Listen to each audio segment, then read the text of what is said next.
Welcome to Books on Air, the podcast that tells the story behind the book. It includes insights from authors about how they compose their work, what inspires them, and what they hope you'll take away from their book. Here's your host for this episode of Books on Air, Suzanne Harris. Welcome to the Books on Air podcast. I'm Sloan Fremont, filling in for Suzanne Harris.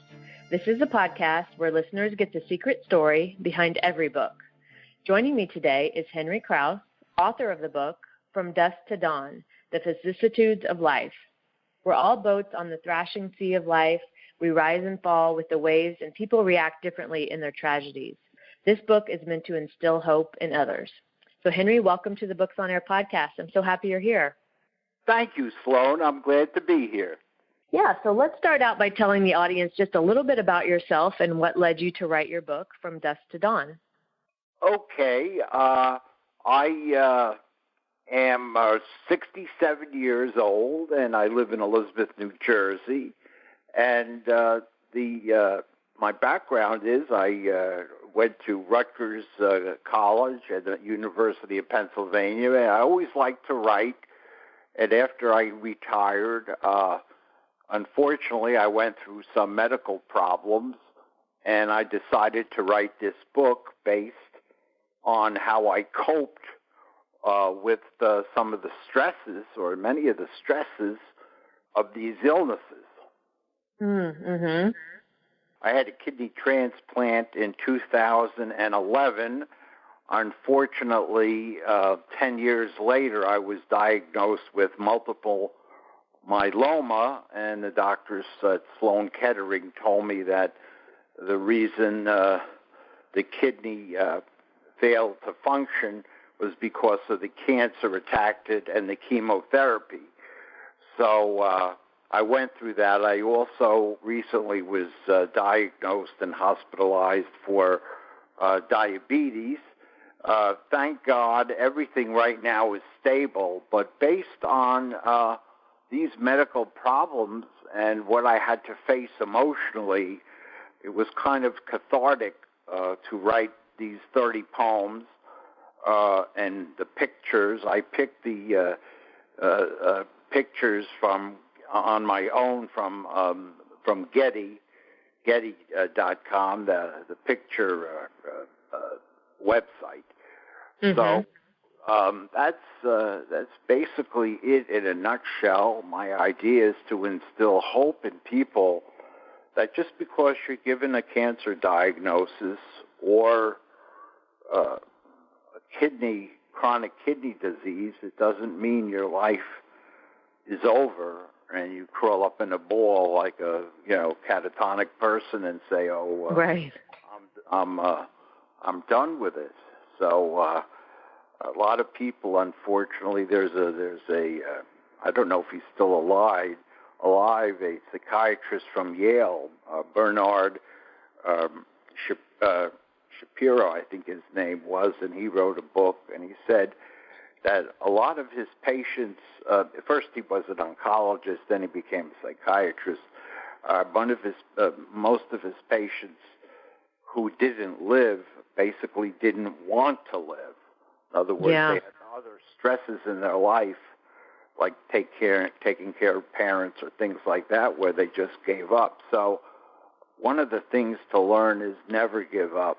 As long as you're breathing and you get up in the morning, of course you have to follow the regimen of the doctors, but mm-hmm. You can't neglect that. And since I don't have a kidney now, I have to also go for dialysis. So I go for dialysis as well as chemo. And thank God everything is stable, and I'm writing. I write every day. I don't know if you've heard of it, but I write on a blog called Medium.com, and it allows you to publish right away without the cost of self-publishing. Now, I had to lay out a lot of money for marketing for the company, but this blog allows you to write and you're writing with very sophisticated writers, people who write for the New York Times, professors of English. So you try to get a following. If you have 100 or more followers, they start paying you. Okay. Yeah. So right now I have 26 followers. And again, another thing, if anybody's interested in writing, it's kind of like writing a diary every day, even if it isn't, like I could tell if something that I write will go over well, basically. I get a gut feeling. But yeah. I also get a feeling that if it's just mediocre, that, as many people may not go for it. But I write it anyway. You write it anyway, even if you have 0 views. I have on this website, they give you the number of views, the number of reads, and the number of followers. So that's what I also do. And I raise money for the Cancer Society because I have cancer. And I love your attitude about this, because you've been through so much with your health issues, and as you were talking about, you chose a different perspective for what you were, what you're facing, and you chose to help people in the world. You chose to put inspiring and positive messages out there to people in the world, and having that daily practice of writing, like you were talking about, how cathartic that is for you with what you're going through, and also with the intention of others being able to, to be able to read that and see that there's hope when sometimes it feels like, especially with a health diagnosis, it can feel like there isn't any hope. Right. And don't get me wrong, I have my good days and bad days, just like a healthy person. But an important thing out there for people who are sick to know is to get counseling or therapy from a social worker, or psychologist, or psychiatrist, because that kind of help emotionally helps you deal with the stress. And to be honest with you, that's the hardest part. Handling my emotions is right. What I'm most afraid of, not the cancer or the kidney. Even though, by the way, I didn't tell you, the kidney disease is called polycystic kidney disease. And they have, what happens is they have growths on your kidneys, and it destroys them. But there's no real cure for PKD except a transplant or dialysis. So right now I finished the transplant, and now I'm on dialysis, which is kind of keeping me alive, and I feel a lot better on dialysis. Another thing people should know is dialysis is not the end of the world. You could live very nicely. In fact, I feel much, much better than I did before the dialysis with the kidney failing. I was very, so people think it's a death knell, but dialysis is worth it, and I encourage people to do it and not be afraid of it.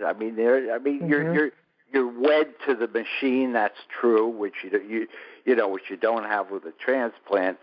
But another thing, I was taught by my parents.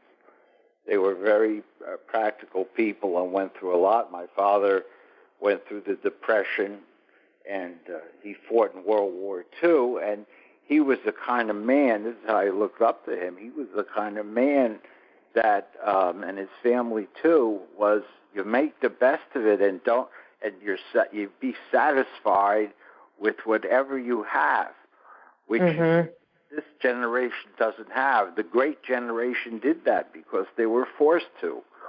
Right. My father was one of 6, and they had a lot of poverty during the Depression, and they love fruit. And they had like one orange, and each child of the 6 would get one slice. Now today we can't imagine that. There's so much wealth in this great country. People take it for granted. Yeah, that's true. That's true. And I'm happy to hear you're feeling better. And again, I love your positivity that you're offering to the listeners, because that's such a different, I think, perspective, and also it's a choice. From what I can hear you talking about, it's a choice. You've chosen a different perspective, because there's always the other side where, as you mentioned, when people give up hope, but it sounds like from talking to you, you've made a conscious choice to look at the positive and choose the positive side of things. And I think, just like you were saying in that example of the orange, right? We can't imagine that today with having to split an orange up, right? But that, to me, that focusing on the positive side is also something that isn't done that much today. It's very easy to focus on the negative. We're bombarded with negative all the time. But that's right. When I encounter people who have chosen the other side of the negativity, right? They've chosen to look at the positivity, no matter what their circumstances is. That, to me, that's a unique person in today's world, because not a lot of people choose that route. Yeah, and this is true in all of life, because that's what the book is about. It's not only severe tragedies, it's anything that comes up. You have a choice. I don't like to say it, this cliche, but is the glass half empty or half full? And it's also important to get good doctors that you not only who know their field, but who you like. Now, I was at a hospital, and I didn't like the treatment, and I switched to Sloan Kettering. I'm giving them a plug. I don't know if I'm allowed to do that, but my doctors there, and the way everybody from the doctors to the maintenance people, everyone treats you. They know it's a place, it's a cancer center. They know that people are sensitive and they're sick. So that's also important if you have a problem like this, to don't be afraid to switch. Yeah. For your treatment, you have to feel comfortable. Right. Yeah. So let's get back into the book a little bit. Can you talk about maybe one of your favorite parts in the book that you wrote about, or something that really, that you really enjoyed being able to convey to the readers? Okay. I did write a poem about my cancer. Could I read it? Sure. Yeah. Go right ahead. We'd love that. I wrote, it's called My Cancer. Where did my energy go? I climbed mountains, ran with the wind, climbed the great oak. Now it's hard to walk, climb steps. I need stamina, vitality. I sit and can't get up, dizzy. What will rejuvenate me? My heart pumps, although it feels like the blood is slowly dripping out of me. Despite the fatigue, I push with grit. I'm optimistic. Tomorrow is another day. And that's basically what it is. I also wrote a poem about my uncle, who also went through World War II, but unfortunately was shell-shocked, and he was a brilliant man, and unfortunately it ruined his life, but I loved him very much, and I used to go to visit him, and at the end of his life, when he was hospitalized, I would go and visit him, and he was very appreciative that I came. I used to bring him coffee and the Danish, and he had bone cancer, and I loved him very much. And I don't know about your time. I could read that one. I don't know if you want to spend the time, but you can go ahead. Yeah, sure. You can read it. That one. That'd be great. Okay, let's see. Uncle Al, I called it. His name was Al.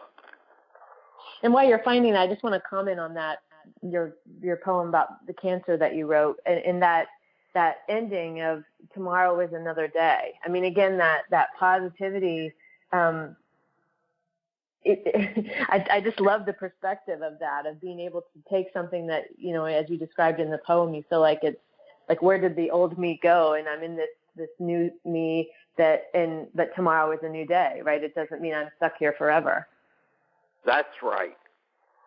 All right, let me read you, Sloan, let me read you Uncle Al. Okay. When we were little, we visited our Uncle Al in the Bronx. The trip was endless for us kids.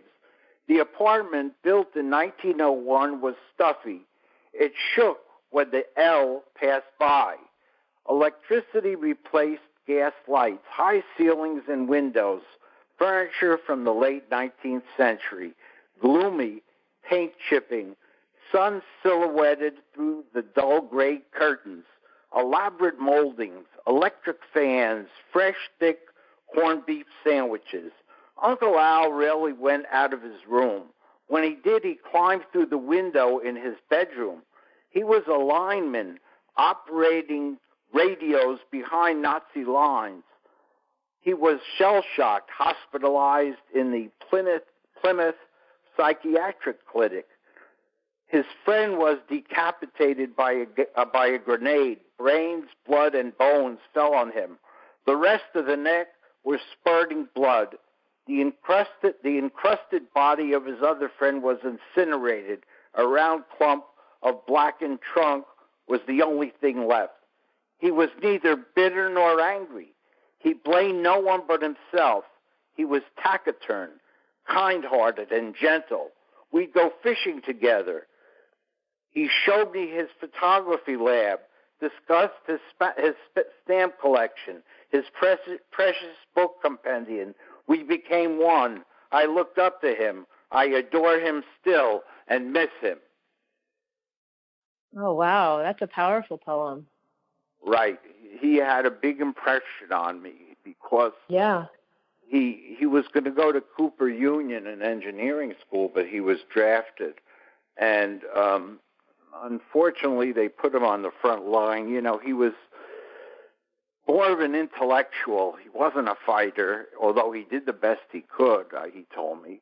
He didn't talk much about the war, but I would visit him every Sunday in the nursing home with the coffee, cake, and I thought that if I go to heaven, hopefully I will, that God would look at those days, and that was like the best thing I ever did in my life for a human being. Yes. Oh, that's. I love that story, and I want to thank you for sharing with us, because I know that's deeply personal also. So thank you for sharing. You're welcome. Well, Henry, we're coming up on the end of our time. So before we wrap up today, what would you like the readers to learn or take away after reading your book? First of all, I would say being optimistic and acceptance, I would say. Acceptance of your situation in life. Now, you look at people and you say, well, look, that guy has a lot of money, great car, great kids, everyone has, I mean, it's also a cliche, everyone has something to deal with in this life. This life was made for us to have free choice. This world in the universe makes us choose and is not a utopia. We sometimes think like children and want everything to be a birthday party with ice cream, but life is not like that. The people who think that way get into trouble psychologically or making the wrong choices. So the hardest thing in life is accepting what God or if you don't believe in God, a force or whatever, gives you. Now, I have a brother who's perfectly healthy, and it's a sister too who's perfectly healthy. So it was just, this is how it went. This is how things fell out. So that's basically it. And Sloan, I want to thank you for having me today. It was a pleasure talking to you, and I appreciate you reaching out to me and spreading the word about my book. Yes, well, I want to thank you as well for coming on for such an insightful interview. I really enjoyed talking to you. I want to, when we get this posted, I'm going to link to your book in the show notes, but I'm also going to get the link to your Medium account so I can include that in the show notes as well, so that way the listeners can find that easier and be able to follow you on there. Sure. And I could also send you, the publisher did a YouTube, it's kind of an audio-visual ad for the book, which reinforces a lot of what I said. Okay, yes, let's post that too. If you'll send that to me, I'll definitely get that posted in the show notes as well. Okay, very good. Thank you. Okay. Yes, thanks again, Henry, for joining us. And you can find more about the book, From Dusk to Dawn, The Vicissitudes of Life, on Amazon. And I'll link to the book in the show notes, so be sure to check that out. You've been listening to the Books on Air podcast, brought to you on webtalkradio.net. You can also hear this podcast on Spotify, iHeartRadio, Stitcher, and Apple Podcasts. I'm Sloan Fremont, and I hope you'll join us for the next Books on Air podcast. Remember, you never know who's going to be here, and you never know what we're going to talk about. Thank you so much for listening.